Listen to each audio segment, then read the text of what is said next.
देखो, अकाउंट के पेपर में जो होना था ना वो हो गया। भैया बहुत लेंदी पेपर था, ये क्वेश्चन छूट गया, वो क्वेश्चन छूट गया। यार अभी इसको साइड करते हैं। चल अभी लॉ को देखते हैं। यदि तूने लॉ को संभाल लिया ना तो सच में तेरी नैया पार करवा देगा और उसके लिए तुम्हारे भाई ने बेहतरीन एक एनालिसिस कर दिया है। पूरे के पूरे 1.5 डेज़ का प्लानर बना दिया है और साथ में वो सारी मिस्टेक फाइंड आउट करके दे दी है, जिनको अब ना लॉ के पेपर में आपको नहीं करने। यार अकाउंट के पेपर में जो मिस्टेक हो गई ना, हो गई। मेरे को आप नीचे कमेंट बॉक्स पे बता सकते हो बट अभी उसका कोई रिलेवेंस नहीं। एक ज़रूर मेरे को कमिटमेंट देना, भैया मैं लॉ में अपना बेस्ट देके आऊँगा। This is my target score, this is my dream score. Video का लाइक टारगेट रखते हैं 200 लाइक का, आई होप आप अचीव करवा दोगे। तो सबसे पहले देखो अब ना आपके पास कोई 5-6 दिन नहीं है, केवल 1.5 दिन है और 1.5 दिन में लॉ को कंप्लीट करना है। सबसे पहले हम शुरुआत ही करते हैं यहाँ से, जो आपके लिए जानना बहुत ज़रूरी है। कॉन्ट्रैक्ट एक्ट जो आपसे पूछा जाएगा ऑलमोस्ट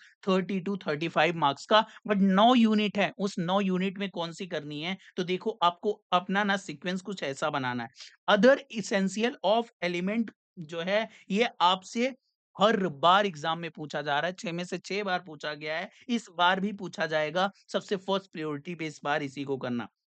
देन इसके अलावा 7, 8, 9 ये मोस्ट इंपॉर्टेंट यूनिट में है। प्लीज इनको इग्नोर मत करना। कौन-कौन सी यूनिट है? इंडेमनिटी एंड गारंटी, बिलमेंट, प्लेस और एजेंसी। इससे क्वेश्चन पूछा जाएगा। पिछले अटेम्प्ट में आप देखोगे तो मैं आपको जो है ये पूरा एनालिसिस भी दे दूंगा। यहाँ दोनों यूनिट से लास्ट की 8 और 9 से पूछा नहीं गया है क्वेश्चन, तो ध्यान रखना इस बार करके जाओगे। और लास्ट में मैं तुमको इंपॉर्टेंट क्वेश्चन लिस्ट भी देने वाला हूँ, जिससे आपके सारे इंपॉर्टेंट क्वेश्चन कवर हो जाने वाले हैं। देन इसके बाद आप कंसिडरेशन के ऊपर जो नेचर ऑफ कॉन्ट्रैक्ट यूनिट है, इसको ध्यान देना। इस बार जो है जनवरी 26 में ये पूछा गया था, तो हो सकता है आपसे ये पूछे जाने के चांसेस कम है। देन इसके बाद हम सोगा में आते हैं, तो सोगा में unit number 3 most important unit में जाती है। Transfer of ownership 6 out of 6, उसके अलावा अनपेड सेलर, इन दोनों यूनिट से क्वेश्चन पूछे जाते हैं और सबसे पहले इसी को कवर करोगे। देखो ये वीडियो बिल्कुल सब्स्टिट्यूट नहीं है कि आपके हार्ड वर्क का, जिनको 100% का कवरेज करना है, बट जिनको 70, 80, 60 जैसे स्कोर करने हैं, उनको समहाउ समझ नहीं आ रहा है कि भैया कैसे प्लान करें। दिस इज द वीडियो जो कि आपको बहुत अच्छी तरीके से हेल्प कर देगी। अकाउंट का मैंने वीडियो डाला था, उसमें बहुत अच्छे-अच्छे आप लोगों के फीडबैक और कमेंट मिले हैं।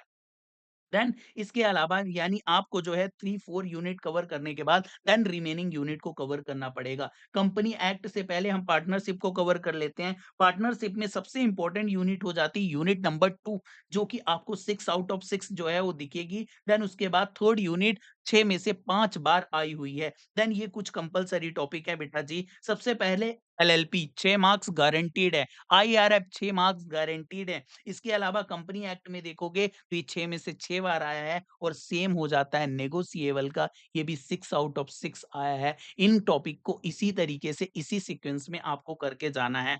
Here is the 1.5 days planner कि आज से लेके एग्जाम डे तक आपको क्या करना है। तो कुछ ऐसा प्लान रहेगा। डे 1 में अभी आप आए हो, खा पी के बैठ जाओ। 7 टू 10 पीएम आपको जो है यूनिट नंबर 1794, जो कि मैंने मोस्ट इंपोर्टेंट ऑलरेडी आपको लगवा रखी है, देन जो है वो 3 को भी आप इसमें इंक्लूड कर सकते हो। और देन यदि रात में और कुछ आपसे किया जाए तो रिमेनिंग यूनिट कर लेना, नहीं सुबह जगना और सुबह अच्छे से फॉलो करना। हमारा आ जाता है डे नंबर 2। डे नंबर 2 पे आप 6 टू 9 एएम जो है आप करने वाले हो कंपनी एक्ट, बिकॉज़ ये थोड़ा ईज़ी है, इसकी हमको कीवर्ड भी आसानी से याद हो जाते हैं और इसको आप अच्छे से कर सकते हो। देन हम करेंगे नेगोशिएबल इंस्ट्रूमेंट, जो कि ट्राई करेंगे कि 10:30 तक हमारा कंप्लीट हो जाए। देन आफ्टरनून में हम करने वाले हैं सोगा। सोगा की 3rd और 4th यूनिट सबसे पहले करनी है और उसी को मैंने मेंशन कर दिया है। देन 2 टू 4 पीएम में आप सोगा की यूनिट नंबर 2 और यूनिट नंबर 1 करोगे। देन डे 2 का हमारा इवनिंग वाला पार्ट बाकी है, जहाँ पे आप इंडियन पार्टनरशिप एक्ट करने वाले हो। अच्छे से दूसरी और तीसरी यूनिट कर लेना। देन इसके अलावा आप करने वाले हो एलएलपी, जो कि मैंने टाइम दिया है 2 से ढाई घंटे का, आराम से कंप्लीट हो जाएगा। देन आईआरएफ को 1 से डेढ़ घंटे भी आपने दिया, आराम से ये कंप्लीट हो जाने वाला है, जो कि आपको 60-70 लाने में हेल्प करेगा। अब आ जाता है एग्ज़ाम डे। एग्ज़ाम डे पे आपको क्या करना है, 6 टू 10 एएम में ना आपको सारे ऑल इम्पोर्टेंट कॉन्सेप्ट जो भी आपने लिख रखे हैं उनको करने हैं, और साथ ही जो मैं इम्पोर्टेंट क्वेश्चन बैंक दे रहा हूँ ना, उससे सारे इम्पोर्टेंट क्वेश्चन देख के जाना, ठीक है? ऑल इम्पोर्टेंट क्वेश्चन यहाँ पे जो एलएमआर आपने लगाए हैं उनको करना है। यहाँ पे कुछ वो मिस्टेक हैं जो कि आपको अवॉइड करना है। सबसे पहली बात यार, यदि आपको सेक्शन नंबर याद आ रहा है तभी लिखना, रॉन्ग सेक्शन नंबर बिल्कुल भी नहीं लिखना है, बिकॉज़ ये आपका मार्क्स कट करवाएगा, पक्के तौर पे मार्क्स कट होगा।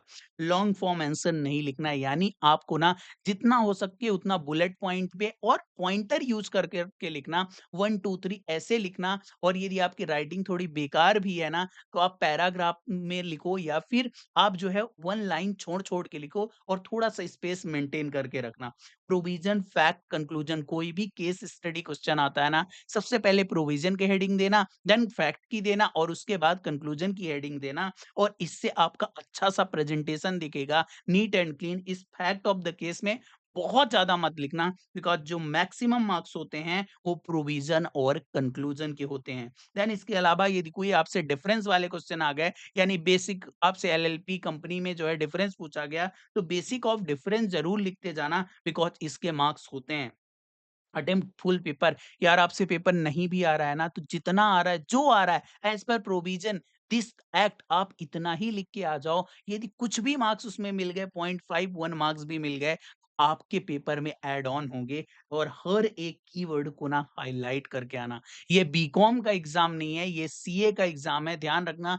हर एक कीवर्ड के आपको मार्क्स मिलते हैं, और यदि आपने वो कर दिया ना, तो काम हो जाएगा। अब आपको इम्पोर्टेंट क्वेश्चन लिस्ट कैसे मिलेगी? तो सबसे पहले आप चेकआउट करना डिस्क्रिप्शन, या फिर मेरा जो है टेलीग्राम चैनल का लिंक मिल जाएगा। मैं कमेंट बॉक्स पे भी वो लिंक दे दूंगा, वहां से आप इनरोल कर लेना वेबसाइट पे। वो पूरा का पूरा पीडीएफ आपके मोबाइल ऐप में आ जाएगा लाइफ लॉन्ग लर्नर के, और सारे क्वेश्चन वहां से एक बार देख के कवर कर लेना। ऑलरेडी मैं आपको एक बार फुल क्वेश्चन बैंक का एक्सेस दे चुका हूँ, यदि आपके पास नहीं थी तो अभी आपको ये हेल्प करेगी। और यदि आपको ऐसा ही वीडियो मैथ और इकोनॉमिक्स का चाहिए ना, तो हैशटैग मैथ इकोनॉमिक्स ज़रूर लिखना।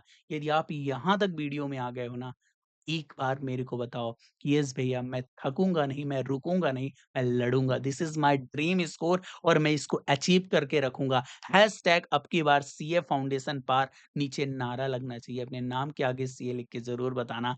Wish you all the best, जाओ तोड़ो-फोड़ो मचाओ, आपको भाई मिलेगा मैथ के एग्ज़ाम में इसी स्ट्रैटेजी के साथ, एक बेहतरीन एनालिसिस के साथ। आई होप आपको ये काम आया होगा, और इसका पूरा का पूरा पीडीएफ जो है मैं अपने अ, टेलीग्राम चैनल पे अपलोड कर दूँगा। ज़रूर उसको एक बार एक्सेस कर लेना, और हाँ, चैनल पे नए हो ना, फटाफट सब्सक्राइब कर लो यार। सब्सक्राइब का बटन दबा के रखना ताकि आपको वीडियो मिल जाए। All the best, bye.